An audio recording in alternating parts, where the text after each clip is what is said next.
Ree Drummond, the Pioneer Woman, and you are going to make my lower carb eggs Benedict.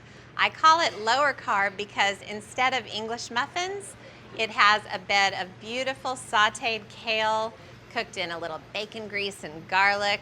Oh, I love this dish, and you are going to love it too. So let's get started by frying some bacon, which is the perfect way to start any recipe. So you want to get 6 slices into a skillet. The bacon is going to be part of the finished dish, but I'm also going to use a little bit of the bacon grease to cook another of the components of the dish. The bacon plays a very important role. Now, along with the bacon, I've got a saucepan of water that's been simmering away, and I've been melting 2 sticks of butter. I want that to be really hot, so I'm going to let it keep sizzling. So I'm going to separate some eggs for Hollandaise sauce. Got a blender ready. This is blender Hollandaise, which is such an easy way to make Hollandaise sauce. It's pretty much foolproof. So I'm going to separate 3 eggs. This is how my mom used to separate eggs. She'd just go back and forth between the 2 shells until most of the white drops out. And I'll just drop the yolk right in. I'll do the second egg. This is so much fun. Another way you can separate an egg is to crack the yolk on your palm and let the white drip out between your fingers. It's a nice slimy experience. Everybody has their own trick for separating eggs. But you cannot make Hollandaise sauce without egg yolks. It's one of the most important ingredients. Whoop. Drop the shell. Pretend you didn't see that.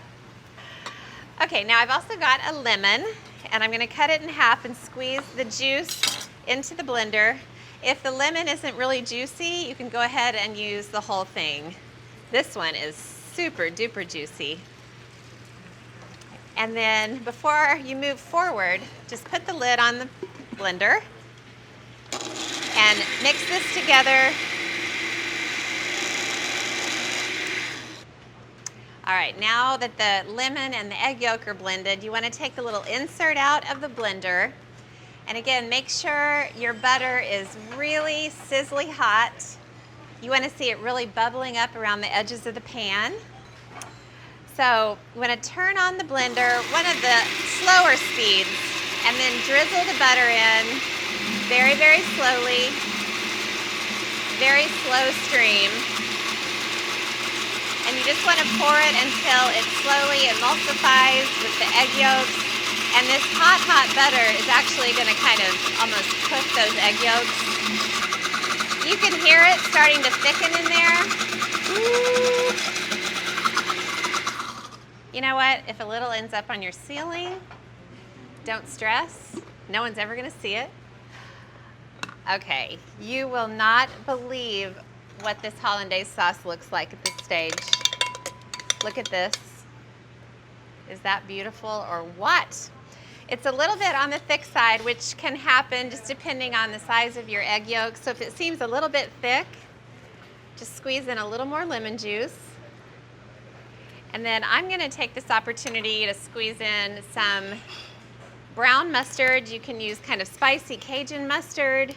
Any sort of mustard will do. Dijon is good.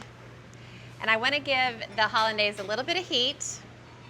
So you can add a little cayenne pepper. And when I say a little does go a long way.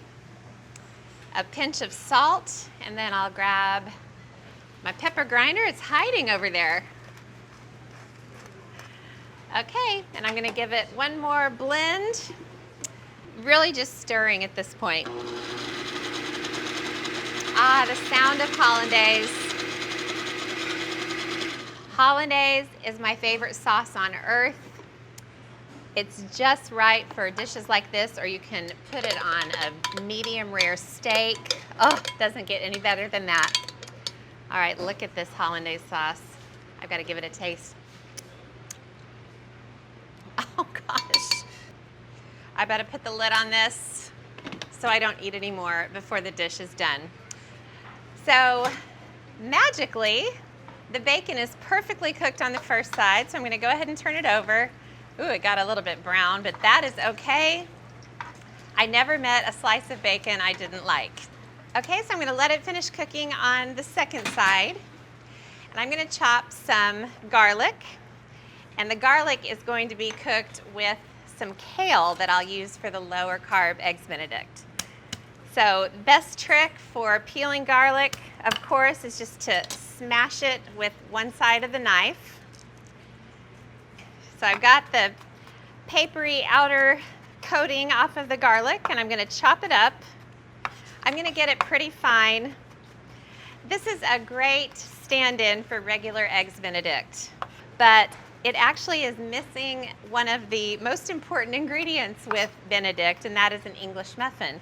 It's sort of a breadless Benedict approach. Instead of an English muffin, I'm going to serve the egg and the Hollandaise on a bed of sautéed kale. You will not even miss the bread, I promise. Okay, now I'm going to get the bacon out. It was so nice and brown on the first side, I don't want it to burn. And I think it's had plenty of time to cook. So you want to drain the bacon on a paper towel.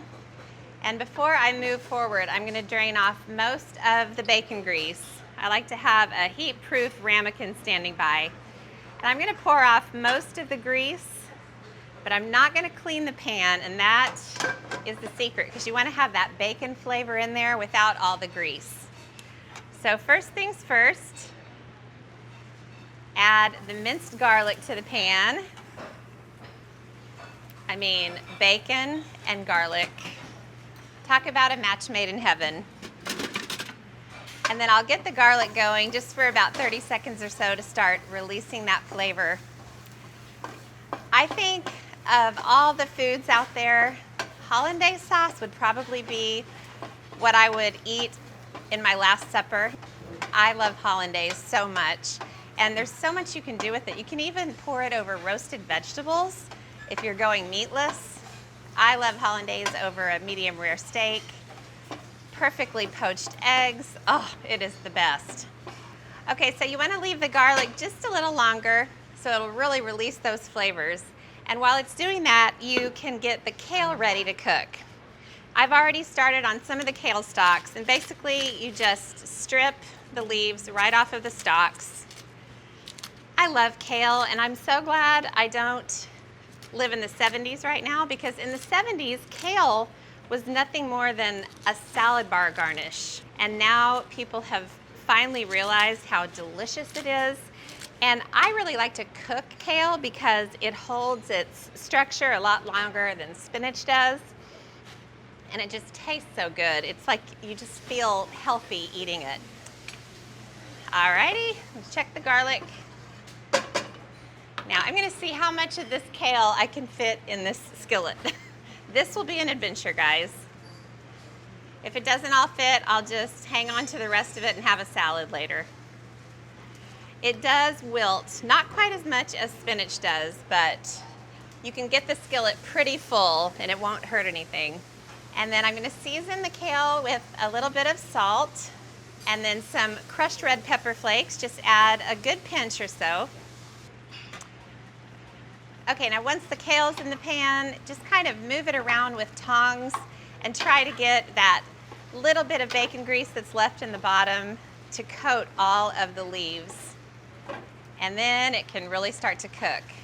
It looks like a lot right now, but it is going to cook down. So just kind of get it started. And then you can leave it for just a bit while you poach the eggs for the Benedict. Now I've got this saucepan of simmering water. You don't want it rapidly boiling, but you definitely want it to be hot. And I'm going to get the eggs ready. I'm just going to poach 2 at a time. If you're feeling adventurous, you can do 4. Or if you're feeling not sure, you can do 1.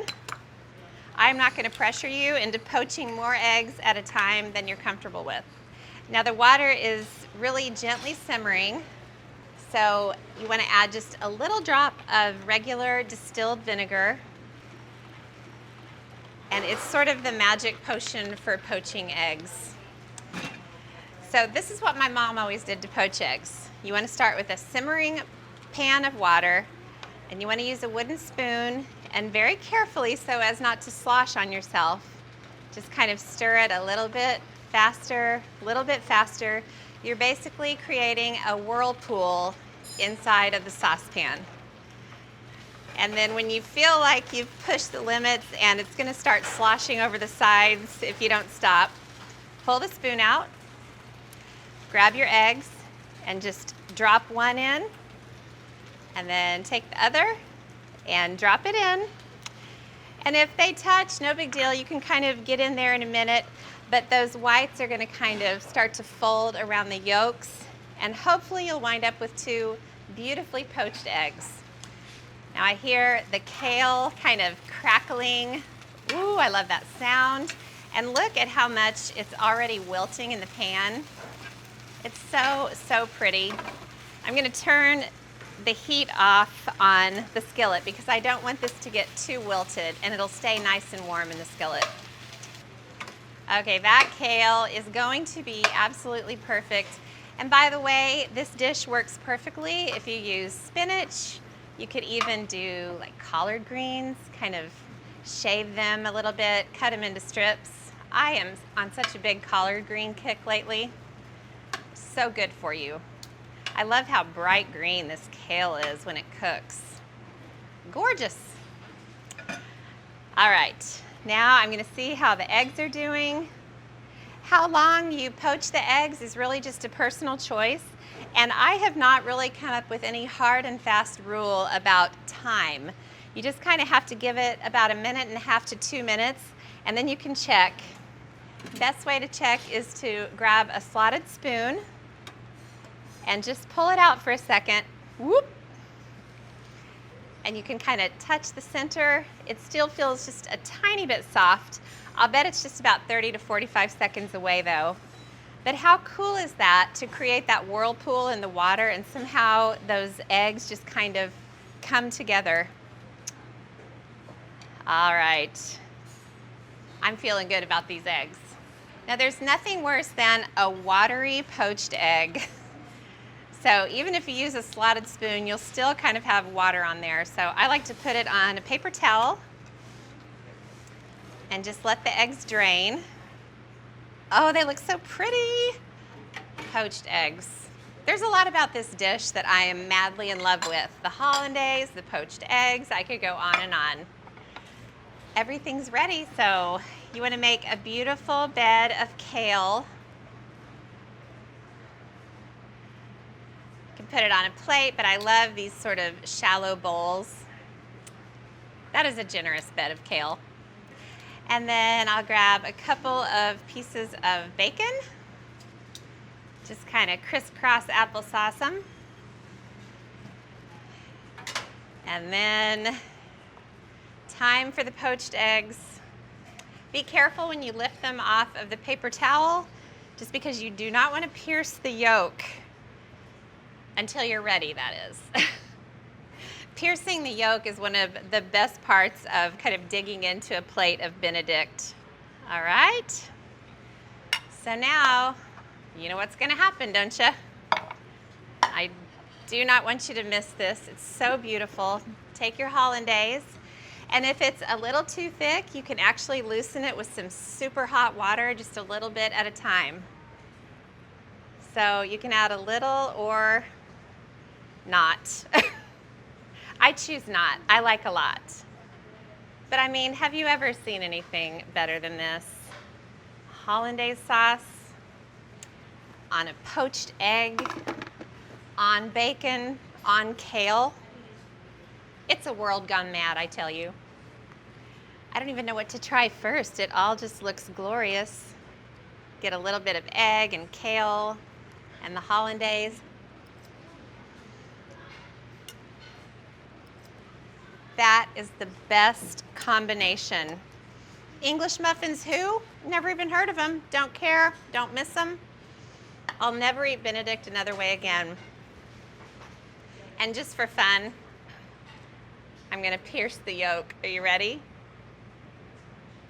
Hello, lover. Look at that. Oh, I love food. I love this dish. And I love you. Thank you for joining me. Hope you've enjoyed this.